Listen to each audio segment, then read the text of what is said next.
All right. Good afternoon, ladies and gentlemen. I'm Chuck Ramey. I'm the Chief of Public Affairs here at the VA Southern Nevada Healthcare System, and I do want to welcome you to our virtual Veterans Town Hall today. The purpose of this town hall will be kind of focused on COVID-19 as well as kind of what we've done and where we're going as far as our moving forward plan. So we've brought in several subject matter experts to talk about the healthcare side, but we've also invited our partners at Veterans Benefits as well as the state of Nevada Department of Veterans Services to join us as well. So this will be a moderated town hall session. And we will be going through different slides in that. One thing we will do at the end is we'll do a moderated Q&A session. So we won't be taking any comments via phone or out publicly. What we're asking you to do is if you can email those questions, and I've put it in the chat box, the email address. It's vhaLASPAO@va.gov. If you can email those questions to us, that'll help us get that information and help us tally it up so that we can have a real smooth, moderated Q&A session. And it'll also help us if your question is of a personal nature, something we don't want to discuss on this forum, that we can reach back to you one-on-one and discuss your concern, issue, question, need, and go from there. So please, I would ask you to do that. I would just ask you to kind of maybe sure you're checking your mics and that they stay muted throughout the session, just to cut down on any background noise. And we will kind of continue to do that as well. So I'm going to open up the floor to our director, Mr. Bill Karen, who is the director and CEO here at the VA Southern Nevada Healthcare System, to talk to you for a few minutes. Sir, the floor is yours. Good afternoon, everyone. Thank you for joining us today. And I certainly just want to acknowledge first that I know these have been really, really trying and challenging times. And I was thinking throughout this past week, we've kind of gotten into a little bit of a rhythm of this new normal, despite some of the increasing resurgence of COVID that we're seeing in the Valley. We're still in pretty good shape when it comes to beds and ICU and vents and protective equipment, so on and so forth. So I was thinking about those, I call them the 6 Ps. The preparation diffuses panic. And there's so much going on, so much information is rapidly changing, but we are solely focused on using the credible sources, the CDC, World Health Organization, our VA subject matter experts, our local subject matter experts to make sure we're doing the right thing. Most everything we've done revolves around prevention, protection, the screening that you've heard much about, temperature taking, the importance of hand hygiene, universal masking here when on site, the deep cleaning that we're doing, the physical distancing infrastructures that we've put in place, trying to balance virtual care with face-to-face care, and certainly the effective use of personal protective equipment. The people are our most important asset, and our staff, I couldn't be more proud of them because this stress has affected all of us, but they have just pressed forward. Everyone has taken the approach of being transparent, open, honest communication and saying, you know what, we're going to adapt. We're going to do this right. We're going to keep our staff safe, our veterans safe. And I couldn't be more proud of them. The VA has done, I think, a fine job overall reacting to this in a productive, positive way. We've never shut down, so to speak, or for lack of a better term. But now it is nice to be ramping up and starting our moving forward plan. And high percentage of our services have climbed. We're not back to pre-COVID levels, but we've made some significant gains on that as of recent. So thanks for joining us, and hopefully we'll be able to answer all of your questions. All right. Thank you, Mr. Karen. I'd like to now turn the floor over to Mr. Fritz from the Veterans Benefits Administration, our Reno Regional Office Director, for some opening remarks. Mr. Fritz, sir, the floor is yours. Thank you. Good afternoon, everyone. For the past 3 months, VBA has been open for business, but not really open to the public. We've continued to process claims, perform vocational counseling, take calls through our national call centers, all by using telework. March and April have been our most productive months in our history as far as claims processing. However, because face-to-face exams could not take place in the last couple of months, May and June have slowed significantly. So the good news is that Nevada is one of the states that face-to-face exams have resumed. So if you are waiting for an exam you will be contacted shortly. The CMP exam vendors will contact you directly. And for more information on any of this, you can always go to va.gov or call us on our toll-free number, 1-800-827-1000. We continue to process appeals under the new law that passed in 2019. It's been a very successful program. We've had 12,000 hearings and made 75,000 decisions nationwide. The oldest appeals that have been in the regional offices, such as the one up in Reno here, they'll all be done by February 2021. And just an update on the Blue Water Navy, the last town hall we had. So we of course, we began processing those in FY20. It continues to be a priority, and we've awarded more than $50 million in retroactive benefits this year.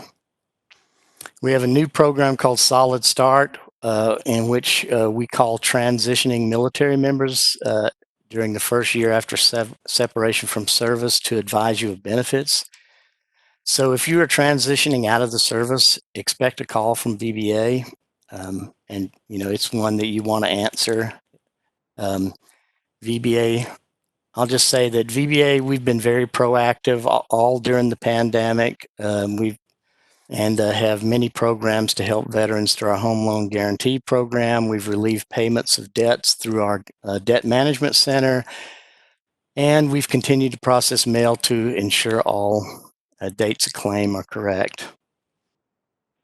Like I said, we've been opening for business, but closed to the public as far as face-to-face meetings in our public contact area in the VA Medical Center in Vegas. And the same up here in Reno. Our building is closed, and that's why I'm broadcasting from my home office up in Reno here. But for our local veterans and down in the Vegas area, we have a phone number. I don't know if you want to write this down. It's 702-224-6840. And you can call that number for anything you would normally stop by the VBA office for. And we have counselors that will either pick it up right then or call you back within a few hours. You can leave a message. We also have an email address. You can email us and we'll get right back to you. Those numbers are all posted at the VA Medical Center on our doors, and we'll be there until we open. So in Nevada, we have not been given the go-ahead by our higher headquarters in Washington, D.C. to reopen our facilities in either place, in Reno or down in the VA Medical Center in Vegas. This is more likely due to the increase in COVID cases we've seen across the states. I did submit a plan to reopen, and about 3 weeks ago, but I think there's been a stop put on it just until we see how things kind of measure out. But when we do reopen, our operating status will be a little bit different than before, as we've seen in most businesses. We're going to work on an appointment system so that we can maintain social distancing in the waiting room. And we're going to ask that no one shows up more than 15 minutes before their scheduled appointment. This is for all, to keep everyone as safe as possible. If we do have room for a walk-in, we'll take them. But if not, we'll have someone there to either schedule an appointment or give you a call back. So, we're just in VBA, like I said, we're keeping on churning with everything but our public contact area down there, especially in the VAMC down there in Vegas. We're we have a lot of customers there, and so as soon as we open up, we'll have that new system in place, and we'll continue to serve as many veterans as we can. That's all I really have as far as a status update today. Thank you. Thank you, Mr. Fritz. We definitely appreciate you taking the time to join us today, and appreciate everything that VBA is doing behind the scenes in these times. Next, I'd like to introduce Mr. Fred Wagner, who is the Deputy Director of Operations for the Nevada Department of Veteran Services, a recent change to his title there, so congratulations, Fred. But I'd like to turn the floor over to you to talk about what the state's doing with COVID. Well, I don't know if congratulations in order. I think it means more duty, so who knows? But that's the new title, Deputy Director of Operations. And then if you didn't know, Wendy Simmons, who was the Deputy Director of Health and Wellness, retired, and so she has been replaced by our previous executive officer, Amy Garland, and her title is Deputy Director of Service Support. And so we keep moving forward. It just means we work as hard as we have been, or harder, depending on what the boss wants. So first of all, I want to say to Director Fritz that I want to hang out at his house with all those guitars in the background. That's pretty awesome. I like that. That's good. So quick update for NDVS. Just in case you've been watching the news, we've had some positive cases at our Southern Nevada State Veterans Home, both our residents and our staff, minimal, but we did have them.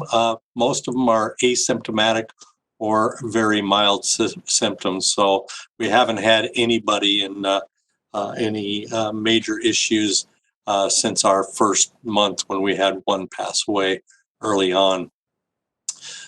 We don't have any residents in the north with COVID-19. We have a couple of staff members who do. Of course, all the staff members quarantine at home. All of our residents down here who have tested positive remain in isolation wards. So we take very big strides on making sure we protect everybody. As long as the staff goes home every night, we're likely to see additional cases in the future. That's just the way it is. But like Director Miller has told the entire NDVS staff, act like you have COVID-19 and you don't want to spread it to anybody else. In other words, take every precaution, not only at work, but when you're in the community as well. So we ask them to take those precautions so they don't bring the coronavirus into the homes, or more importantly, into our offices as we open. As you know, we share offices with the VBA in Vegas and Reno. We also have our outlining offices. I'm meeting with my staff tomorrow regarding how reopening our offices is going to look. But again, that depends on, again, with Director Fritz and what he hears from Washington, D.C. on his offices and how we're going to open those. But we do have outline offices in Pahrump and Fallon and Elko, and we're looking at how we're going to open those as well, while keeping not only our staff safe, but the veterans who come in. So we're likely going to be going to nothing but appointments for a while to make sure that we can limit the number of people who are coming into the office. Just like Franco pointed out, we also have a phone number. So any questions you have of them, you can dial in to their 224 number, but we also have a phone number that anybody can dial into, and that is 702-830-2000. That phone is manned by the supervisor in Reno, but it's for any veteran in the state. We had been averaging about 175 calls a week. This is now rising. Last week, we had 240 calls on that, between that and our phone voicemails in the offices. So it hasn't slowed down any, and now it's starting to speed back up. So response time for these calls is on average less than 24 hours. So please let your folks know, if you're a veteran and you need some assistance, 702-830-2000. Please call that number and we'll get you some help. Our outreach, of course, we're not doing any outreach right now out in public, but we have initiated a monthly video conference with the leaders of the veterans organizations to discuss how we might be able to assist them. it also gives them the opportunity to let us know what they're doing in their communities and how we can promote that for them. As you know, we didn't have legislative symposia this year, but we did meet with the veterans groups virtually. We gathered 48 issues from the Interagency Council of Veterans Affairs, the Women Veterans Advisory Committee, the Veterans Service Commission, as well as the Veteran Service Organizations. So the United Veterans Legislative Council will be working with legislators to find sponsors for the various bills supported by the veterans community. And the last thing I'd like to talk about is our cemeteries. As of yesterday, the week before, we had opened up Fernley for the most part. Yesterday, the Southern Cemetery not reopened. It reinstituted some of the things we weren't doing. We never closed. We were doing direct burials during the duration of the pandemic. Those ceremonies are now authorized, and we will still follow social distancing, 6 feet apart, no more than 50 people. Highly encourage the wear of masks. The one thing we haven't started yet, and I know Bobby's on the call, so she'll be interested, but we should, in the next couple of weeks, we should restart our unaccompanied services. And so we appreciate the patience of all the veterans organizations, and especially the Women Veterans of Nevada, who participate highly in that. And we'll get it going. But we have to remember that we still have a pandemic going on. And so when you come out to the cemetery, we'd really appreciate it if you'd wear masks. I know some people have said that they feel it's an inconvenience, but it's better than the alternative. So with that, I will end my portion of the presentation. Chuck? Thank you so much, Mr. Wagner. Appreciate you taking the time and giving us the state updates. And we're happy to be working with you, our state partners, as well as our VBA partners through this activity and event. So thank you so much. And one of the things you did say there is that we are not, pandemic is not over. And it's very important for veterans to kind of understand what's going on with COVID-19 and kind of a little bit about what the VA has done and kind of where we're going. So we're going to break that out into a couple of different things. First of all, we feel like we're pretty blessed here in Southern Nevada at our VA because we have 2 subject matter experts that have been doing phenomenal things since day one on that. And that is Dr. Jason Daisley and Dr. Myron Kung. And what we wanted to do is give them a couple minutes to kind of talk to you a little bit about what we've done here at the VA Southern Nevada Healthcare System, and also kind of tell you, that kind of give you some words of wisdom, so to speak, on COVID-19 and what you should be doing to protect yourselves and your families during this time. So, Dr. Daisley, I'm going to let you open, and then we'll have Dr. Kung follow up. So, sir, the floor is yours. Thank you so much. I appreciate the privilege to be with y'all. It's a real treat. I'm Jason Daisley. I do infectious disease here at the VA Medical Center. And I just wanted to talk about how serious the concern that we have for COVID-19 still is. As was alluded previous to me, life does continue, but all of our concerns continue. Especially for those that are at higher risk, those that are over 60 years of age, those that have chronic lung disease, heart disease, diabetes, cancer. Those are just to name a few. And I think it's even across the board as far as age groups are concerned as well. So what kind of recommendations would I give at this time on the 23rd of June, 2020 to our veterans and to the community? First of all, I would say keep yourself well. So first and foremost, take all precautions you can to avoid becoming infected yourself. So here's the basics. I would think that washing our hands 20 seconds at least with soap and water is first and foremost. Avoiding crowds, and if you cough or sneeze, cover your cough. Use your elbow for your sneeze as well. Keep it away from the crowds. Keep your hands away from your face. Clean frequently high-touch surfaces around you using those approved products that are 99% killing those coronaviruses. So those are just some of the basics as far as keeping yourself well. Number two, I would say practice social and physical distancing, as was mentioned before, and I would add a caveat, but don't social isolate. It's important. What that means is that we don't want anybody to be lonely and on their own. We can still communicate via technology. We can stay connected. And I think that's so important that as we continue to move forward in a new normal around us, it's only going to continue. There is a bright future ahead of us, but as long as we continue to look at these things as important concerns for us as we continue forward. So three is to stay involved. I think if we're home, if you like to cook, that's great. If you like to go through old photos and memorabilia, that's also a great thing. There could be happy memories in that and happy futures. Number four is to minimize the risk of COVID-19 infection. And one of the things that I love about the VA is they've really made technology a great thing for us. They've helped us to improve our technology as far as video conference services. So my patients and I have regular conversations with this. Works fantastically. I'm able to see them. I'm able to see concerns that they have. And it's a way that they're limiting their own risk for infection in the community. And the next one would be avoiding travel in general. And this we know is going to definitely help them to minimize even more risk for infection.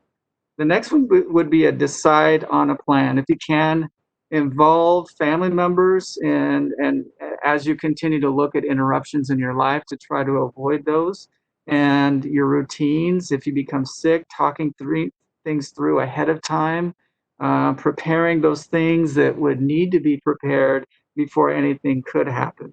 And then also pick an emergency contact. I think that's always important. Maybe it's a basic thing, but not everybody's done that. So that's something that we can always give as a recommendation to those around us. Another thing would be looking at symptoms or exposure and to call ahead.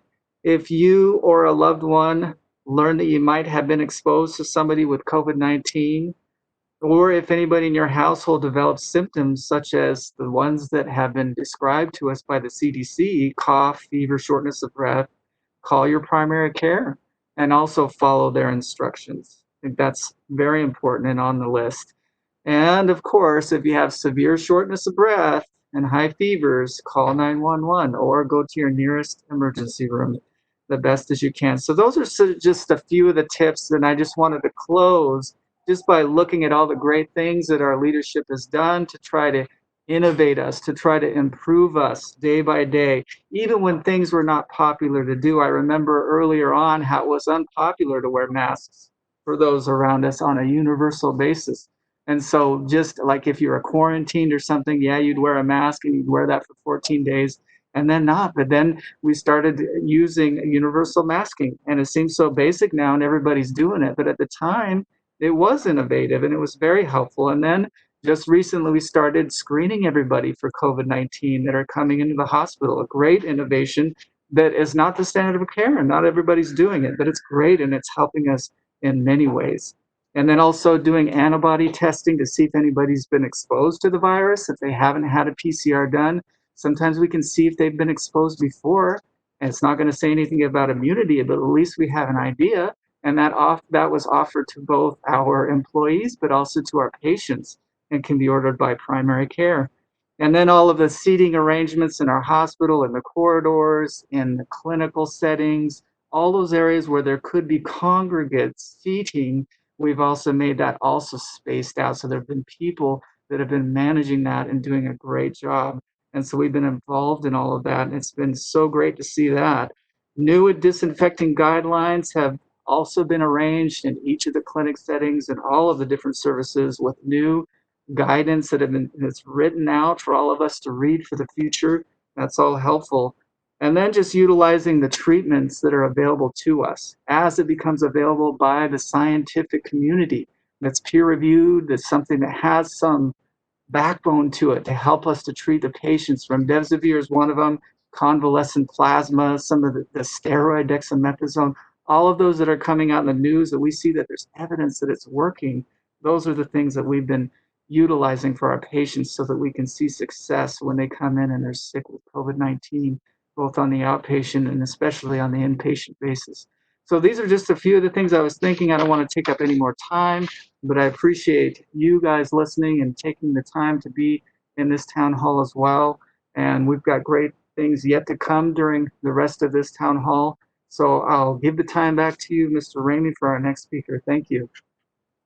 Great. Thanks, Dr. Daisley. Appreciate you taking a few minutes to talk to us. I'd like to give Dr. Kung the floor, sir, give you an opportunity to follow up. Good afternoon, and thanks for this opportunity. I just want to add to what everyone else has said in regards to the things that we have been doing as an organization. One of the things that I want to emphasize is that our Nevada numbers, as well as the national numbers of COVID, is going up and will continue to go up. The reason that that is important is because this will be the new normal. We are not going to be going back to the way it was.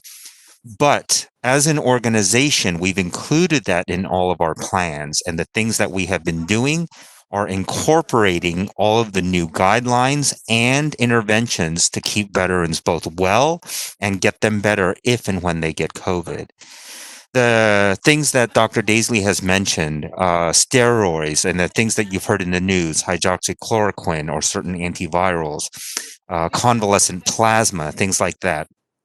All of those things, from a medical point of view, we have already been doing for the veterans, whether it's a medication that works or stopping a medication that does not work.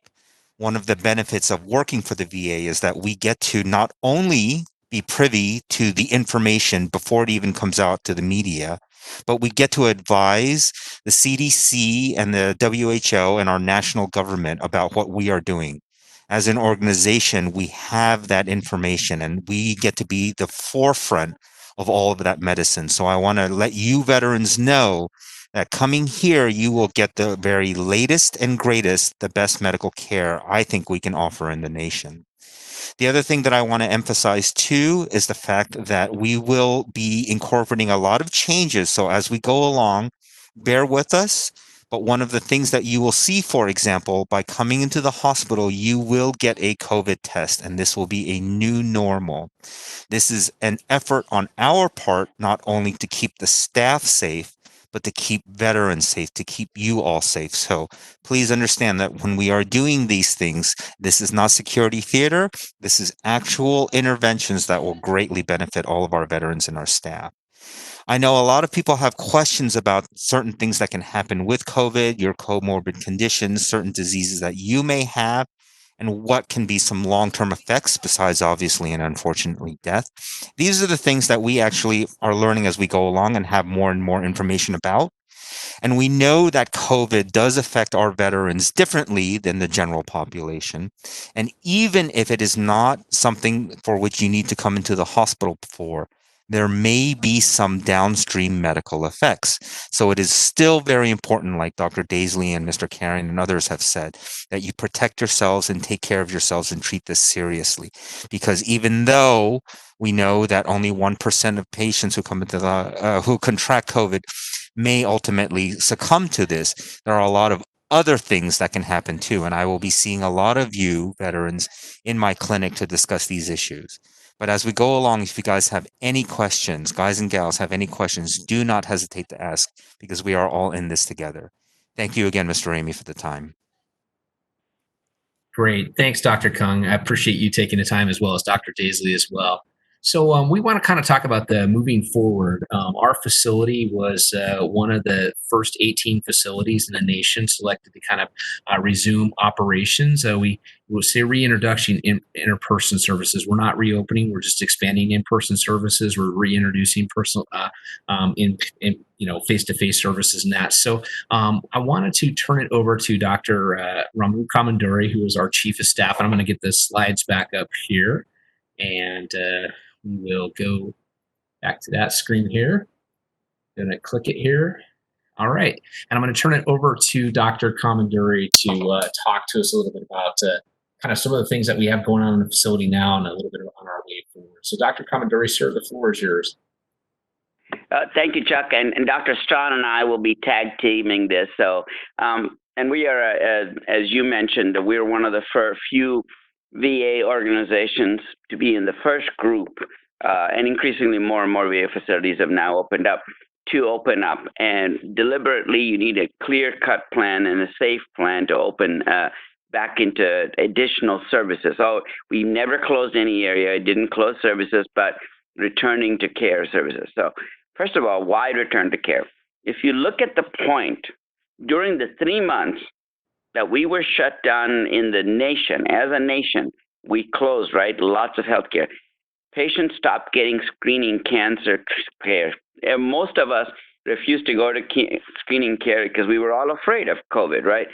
During just that time, the rough estimate is there's about 80,000 cancer diagnoses have been missed just in that 3 months because people were afraid to go in. They didn't want to get mammography. They certainly didn't want to get a colonoscopy.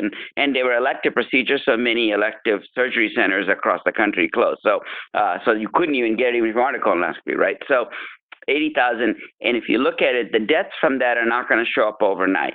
The deaths are going to, over the next decade, we will probably lose 10,000 people because these diagnoses were missed.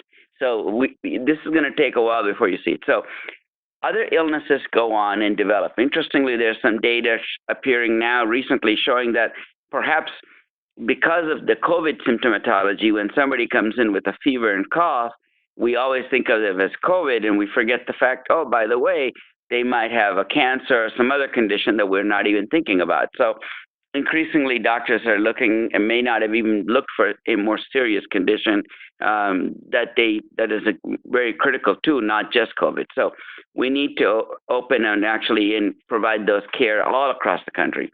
So we took a phased step-by-step approach, and we really are aggressively moving towards, and veterans have heard this and seen this, and in my own clinic, there are days that I do routinely. I will do face-to-face appointments, I do video connect appointments, and I will do telephone appointments. So, and a lot of it is based on what's best that the veteran prefers and what we can do to provide the care safely for both the veteran and our staff. So, and we're working hard. And again, going back to the points that Dr. Daisley, Dr. Kung, everybody emphasized, we live in an era of information and misinformation. So, important thing to remember, universal masking is no doubt 100% is supportive, that it helps you stay safe and protects you and likely protect others and likely to protect you for sure. So that information is actually being more closely researched. We need to do universal masking, hand washing, and physical distancing. These are all critical. Just because you're physically distanced doesn't mean you can't socially be involved and connected with folks. So we're fortunately living in a time where we can connect with others. So those are the things to keep that in mind. So, and we are doing increasingly care where you will have face-to-face video connect visits and telephone visits. And we made there, if you look in the clinic, yesterday I was at the Northwest Clinic, they are putting together steps on the ground so that the 6 feet distance to it. And you're going to see it in the hospital too. So I'm going to turn this over to Dr. Strawn and she can talk about more things. All right, well, good afternoon, everyone. So also, I noticed today when I was walking through the lab that we have footsteps on the ground as well to help you know where it's safe to stand and maintaining your physical distancing to prevent the transmission of any illnesses and for the COVID. So we're going to continue to screen. And so we do want you all to come wearing a mask to protect our healthcare workers so that we can maintain operations. And also you'll be asked for your identification. And with the screening, it's very important that we don't have so many people waiting in the waiting room so that we can maintain our physical distancing. And so one of our asks is that you don't arrive any earlier than 15 minutes prior to your appointment. And remember, this is getting to a new normal, which is what Dr. Kung was talking about, because I know that we were able to visit and catch up with a lot of our colleagues and friends and families and other veterans. But we ask for now, while we're working through this pandemic, that you don't arrive any earlier than 15 minutes for face-to-face appointments. The other thing that we want to assure you of is that we are continuing continuously monitoring for our personal protective equipment. These numbers are tracked on a daily basis. They are reported to us, the executive leaders, so that we know if we are beginning to run low. So if you come for services, please know that we have the proper equipment and the proper gear to keep you safe and to keep ourselves safe, and so that we can continue to provide care. And then lastly, we're talking about cleaning. And so we have implemented all of the cleaning guidelines from the CDC to help prevent any transmission or spread of the virus. Also, just a reminder, wash your hands. Thank you. Turn it over to you, Chuck. All right, great. Thanks, Dr. Strawn. I know there has been a tremendous amount of work here in the facility from our schedulers to our clinicians to our interior design staff to make sure that our screeners, we've hired additional screeners, just to make sure that when you come to our facility, it's a safe place for you and when you visit. So I know that we've been doing that. And Dr. Comanduri, I know you kind of hit on some of this. This was just some pictures that we had here. We've been doing convalescent plasma. We had Nevada's first COVID-19 patient who was very sick and taken great care of by Dr. Kung and Dr. Daisley and so many others. I don't know if there's anything else you wanted to hit on with this slide, Dr. Comanduri, before we head into our Q&A session. On the upper left-hand corner is just the molecule of remdesivir, and we have been an early utilizer of it. We didn't put a picture of dexamethasone, but glucocorticoids are been early users here. Dr. Kung will tell you we've been 2 weeks ahead of the curve compared to other places. So in the very early stage, in this case, early months, they've been using steroids to at least deal with some of the inflammatory response that is a big component of COVID, and that the VA, and certainly this VA has been ahead of it. One on the upper right-hand corner is a veteran that, not a veteran, a patient who's getting proning, which is an early approach here at this facility that's been used and help with COVID patients. And the bottom is the early rehab. Rehab is a big component in the recovery of our index patients. Yeah. So proning is literally essentially turning the patient over from their back toward the front. So that's the big when they're intubated. So it's a not an easy thing to do, complex, but we have great nursing staff. We have great healthcare professionals, technicians, everybody working hard on this. So this VA and as a VA's healthcare system has really been well ahead of the curve. I can tell you Dr. Stone and the Secretary of the VA have constantly said how the VA has done a great job of really much ahead of everybody else. And as Dr. Strawn pointed out, our cleaning protocols are certainly stronger than most other systems. We've been really focused, and VA's put together state-of-the-art cleaning protocol. So I'll stop here and back to you, Chuck. Okay, great. Thanks, Dr. Comanduri. And then we have been putting it in the chat box, but if you do have questions, this is a moderated session. Please email them to vhalaspao@va.gov, and we'll work to get as many of a general nature out of the way here. And then if they're of a personal nature, we'll reach back to you one-on-one. So let me switch our slide here. And there's the email address up there on the top if you want to do that. I think a couple of things that I do want to mention before I move in. That Dr. Strawn talked about screening, and screening is a series of questions that we ask our visitors or our patients that are coming to the facility, and that as well as checking for the masking and all that, and ensuring they have a mask if they don't bring one to, or a face covering if they don't come to the facility. One thing we've been doing on the employee side that is now going to be rolling out to veterans is we have a screening app out there.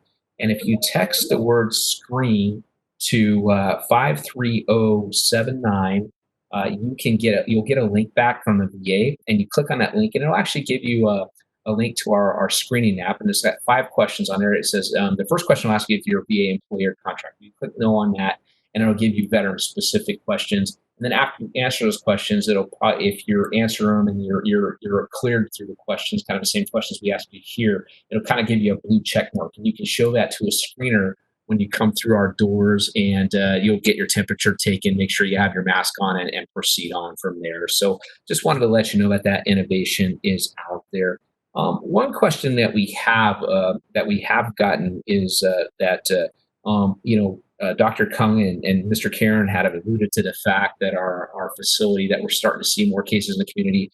A tremendous amount of work was done by our facility early on. I mean, preparing for a potential surge of COVID-19 patients. Kind of the question is now that we're reintroducing services, should we see a patient surge come back again? What is the VA Southern Nevada healthcare system going to do, and what are you prepared for?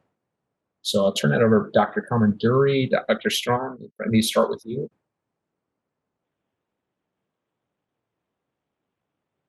And Chuck, can you repeat that again? I'm sorry.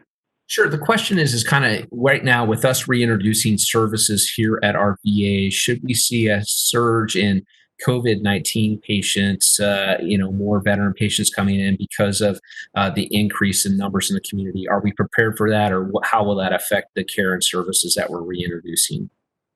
And so for the hospital, certainly one in our ambulatory care setting, first we'll start with that. The good point in the ambulatory care setting is this: we are providing lots of virtual care. If you go into the clinic, I was at Northwest Clinic yesterday, is a good example.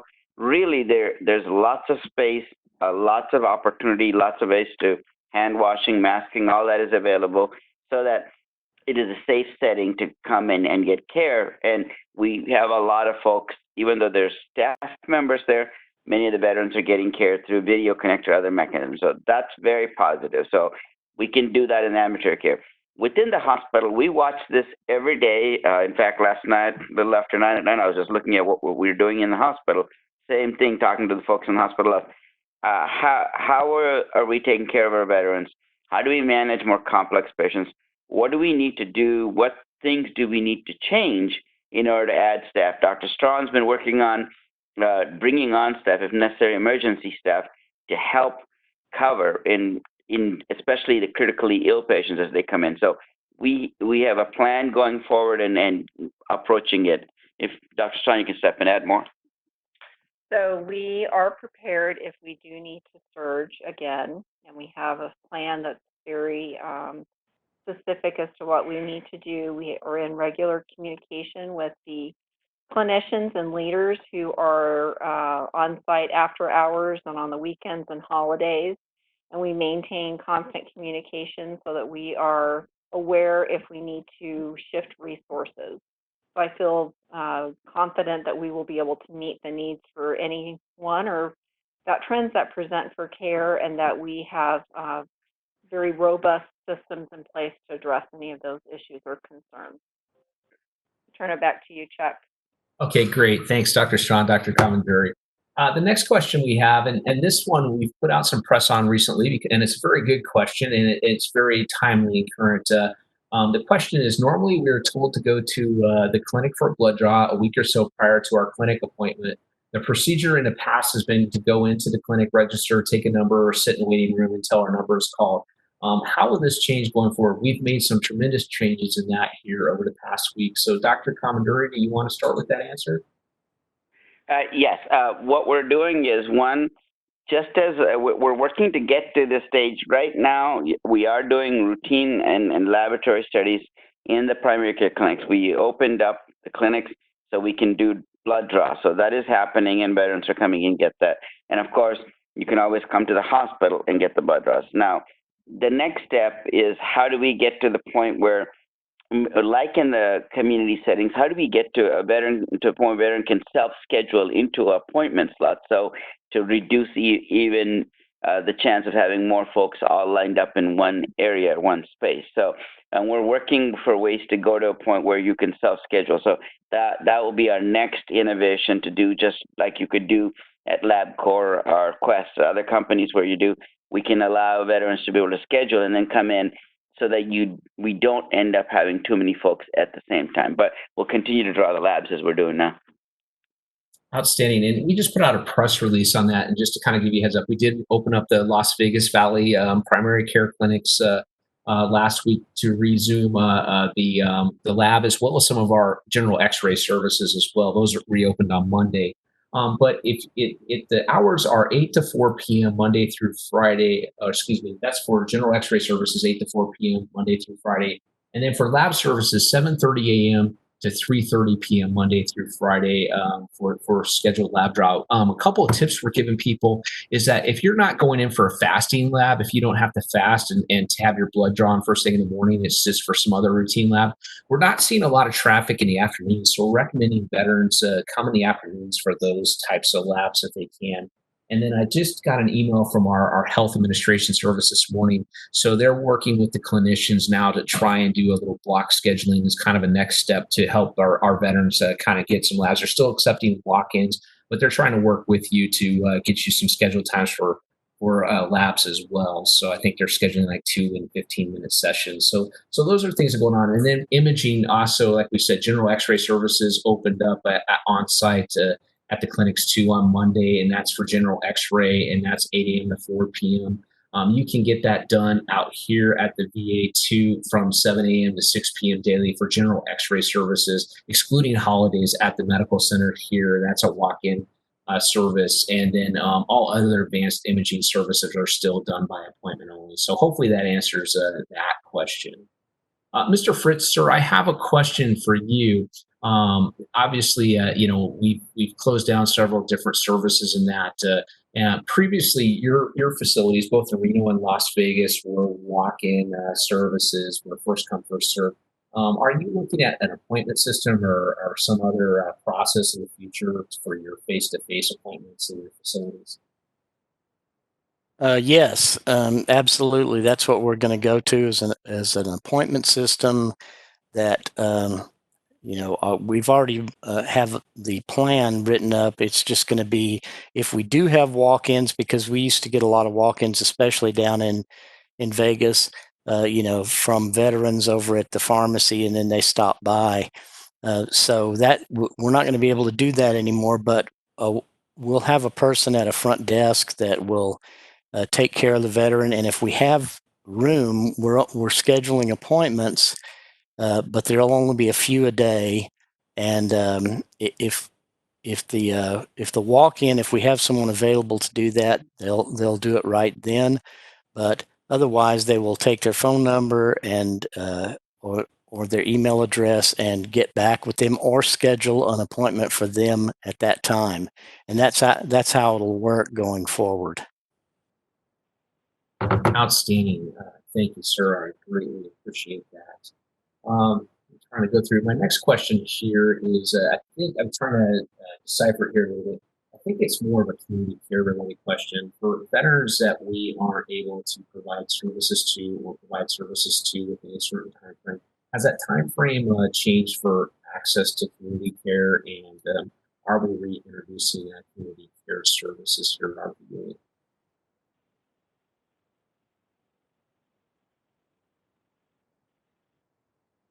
Yes. The community care services are available, and we use the same standard that were set by the Mission Act. So we are following as expected based on the timelines and distance. Now, the last few months, the challenge has been, of course, no care was available in the community in most settings to get the care. So as the care opens up and instances where we think where we are not able to get the care in timely, we will continue to utilize and refer veterans to community care. But as we are creating more access points here and more appointment availability here, we'll certainly work every effort to get our veterans here into the VA and get care. And I know many of our veterans would prefer to get the care at the VA. They know that their care is organized and coordinated in the VA, and it is easier to get care there. So, and we work our best to get them into the system. Dr. Strachan, anything? Yeah, so the community care is open. One of the big changes that will be happening later in the fall is that the VA will be taking over all the scheduling. So no longer will TriWest be doing the scheduling. So that hopefully will be a better experience for customers. And we'll continue to follow certain diagnoses out in the community for case management and care coordination. So thanks, Chuck. Great, thank you, Mr. Wagner. Sir, I have one for you. With the state veterans homes, we've been closed to visitors. Also, here at the VA, we close for visitors except for compassionate cases as well. Are you looking to reintroduce visitor services, or is there a criteria you're going to introduce so people can see their loved ones in person at the veterans homes? That's a good question. The fact is, we do the drive-by visitations, and we know how tough it is on the families and on the residents, especially. But until this pandemic slows down, and right now it's actually increased some with over 400 cases a day for the last couple of days. I haven't seen today's yet, but we have to take every precaution. Those residents are in our hands. We need to make sure that we don't do anything that would cause them to be exposed to a virus. As I mentioned before, we already have a couple of staff members, and we do have 4 residents right now in isolation. One of those came in from the community. And so as soon as they come into the home, we isolate them, test them, and then if they come back positive, even then we wait until the 14 days is up. And so during the time that individual was in that isolation period, that individual started exhibiting some symptoms. We retested again and found out the individual is positive. And so we have staff who go home each night, and whether they're going to the grocery store or the gas station or wherever, they're going to be exposed, and at some point they come to work and they may have that. So we take every precaution we can with the staff and with our residents, and that simply means that at this time, we just can't bring in families as much as we want to, unless it's end of life, to visit. And we know how hard that is. Heck, my grandma was in a nursing home, and we loved going to see her. And I can't imagine how devastating it would have been not to be able to go see her when we wanted to. But we are living in different times right now. And I know that's not a full answer, and probably not the answer the individual wanted. But the fact is, our first priority is to look out for the health of our residents and staff. And so that's why I said earlier, we want all of our staff to act as if they have COVID-19. And when they go in and see a patient, they better be in full gear. And that means the masks and the gowns and the gloves and everything else. And so, we apologize for the inconvenience, and it's definitely an inconvenience for those that want to go see their loved ones. But at this point, we haven't gotten to a spot where we can actually allow in-person visitations yet.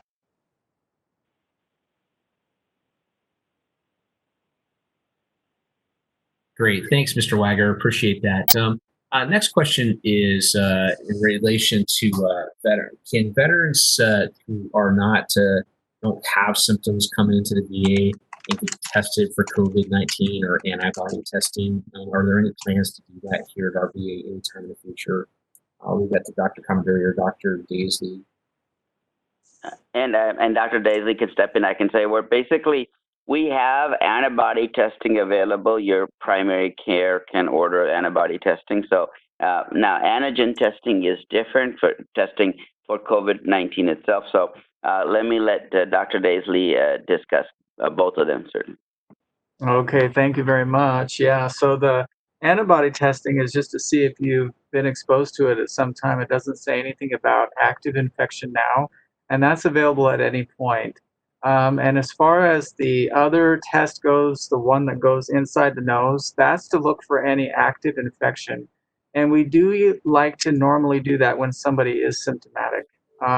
It is true that those that are being admitted to the hospital, as Dr. Kung mentioned, those will all be tested. All those individuals that are becoming inpatients to the hospital, they will be tested on a regular basis. Otherwise, we're reserving that for any symptoms and then looking at that on a case-by-case basis otherwise. And that's how the CDC has recommended that we do it, as well as the other guidance-based governing bodies as well. So that's really where we're at as far as any of the testing that we're doing now, between the PCR testing for active disease now versus the disease that's looking for any, or sorry, the test for any past disease, which is the antibody test. Thank you very much. Great. Thank you, Dr. Daisley. We're coming up to our time here, but what I'd like to do is just give you a couple updates on some things here before we close. I'm going to turn over to Mr. Karen in a second for some closing remarks. But one thing I did want to let you know is that we are going to be doing a podcast here at our facility. So we're going to have a bi-weekly podcast. It's called The 9 Line. And it will be starting this week. Probably record our first episode on Thursday, and it'll come out on Friday. And it will be a VA Southern Nevada Healthcare System related information, news and information source. So we will bring in different people to talk about these things. So our first couple episodes are going to be kind of devoted to COVID-19. Obviously, we're going to talk to Mr. Karen kind of about the new normal and moving forward on our first one. And then I think we're going to be inviting Dr. Daisy and Dr. Kung to join us for our second podcast to kind of talk a little bit about some of these things in detail. So we'll be putting out some word on that with the links and everything as we get that first episode recorded. But I would encourage you to tune into that. We also have a newsletter coming out here in the next week. It's our quarterly to the point newsletter, and it will be COVID-19 focused, talking about moving forward.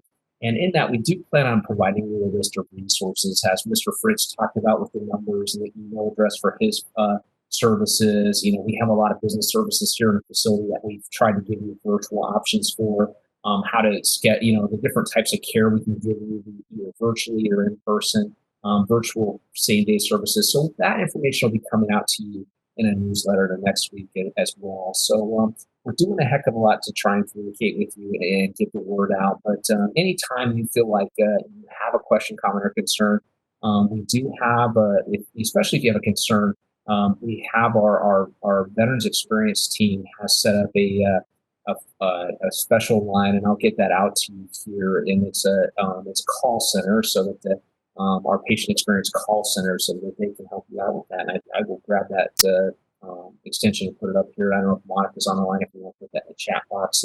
But Monica Smith, our Veterans Experience Chief, has set that up. So we are doing a lot of different things to try and get you those care and services that you need. It's a different world we live in, but lots of great efforts going on to try and do that, and you'll see more and more of that going forward. So, Mr. Karen, sir, I wanted to just turn it over to you and allow you to provide any closing remarks as we finish out the day.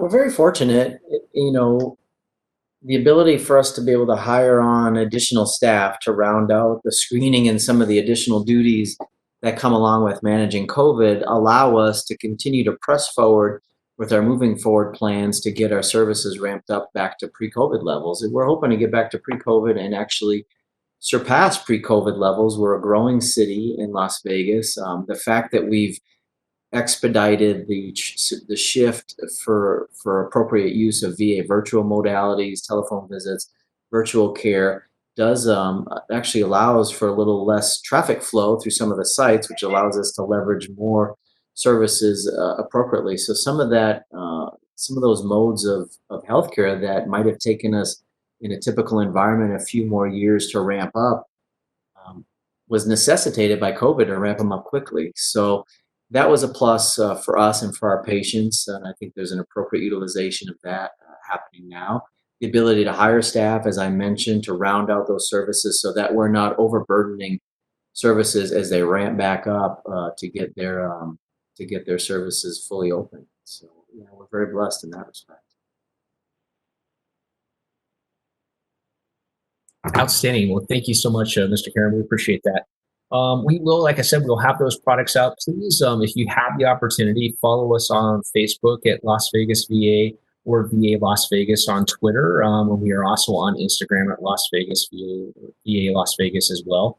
So we do invite you to get your news and information there. We also have the lasvegas.va.gov site, and we also have an option on there where you can sign up. If you haven't done that yet, there's a place where you can put your email in, and every time we post a news story or an update or whatever, you can get a personal email that kind of tells you what's going on here at our healthcare system. So once again, thank you for joining us today and taking the time out and learning more. And we do look forward to working with you. And then just Monica Smith, our Chief of Veterans Experience, did post that phone number on there for our patient experience call center, and that's 702-791-9000 extension 15436. So thank you again for joining us today, and we look forward to meeting with you, hopefully in person, but at least virtually in the future. So have a great day.